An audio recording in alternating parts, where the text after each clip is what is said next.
ఎన్నికల్లో పోటీ చేసే అభ్యర్థుల పట్ల ప్రజలకు అసంతృప్తి ఉంటే ఆ విషయాన్ని నోటా ద్వారా ఓటర్లు తెలియజేయవచ్చు. ఈ విధానాన్ని 2003లో భారత ఎన్నికల సంఘం అమల్లోకి తీసుకొచ్చింది. సార్వత్రిక ఎన్నికల నేపథ్యంలో అసలు ఈ నోటా అంటే ఏమిటి? దీని గురించి మరింత సమాచారం తెలుసుకుందాం. నోటా అంటే నన్ ఆఫ్ ది అబోవ్ అని అర్థం. బరిలో నిలిచిన అభ్యర్థులపై విశ్వాసం లేని పక్షంలో ఓటరు నోటాకి ఓటు వేయొచ్చు.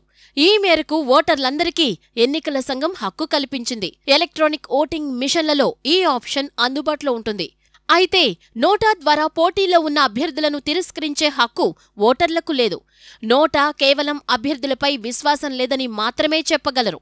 అయితే నోటా ఉపయోగం ఏమిటి అన్న ప్రశ్న రావచ్చు. పోటీ చేసే అభ్యర్థుల పట్ల అసంతృప్తిగా ఉంటే దానికి నోటా ద్వారా తెలియచేయవచ్చు.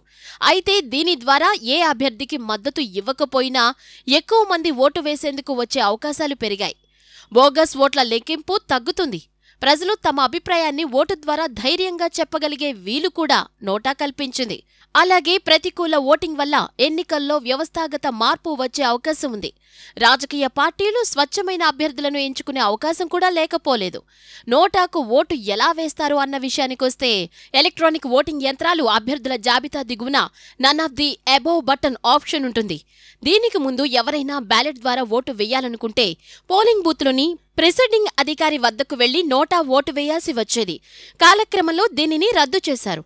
నోటాకు ఎక్కువ ఓట్లు వస్తే ఎలాంటి ఫలితాలుంటాయనే దానిమీద ఎన్నికల సంఘం ఎలాంటి నియమాలను ప్రకటించలేదు.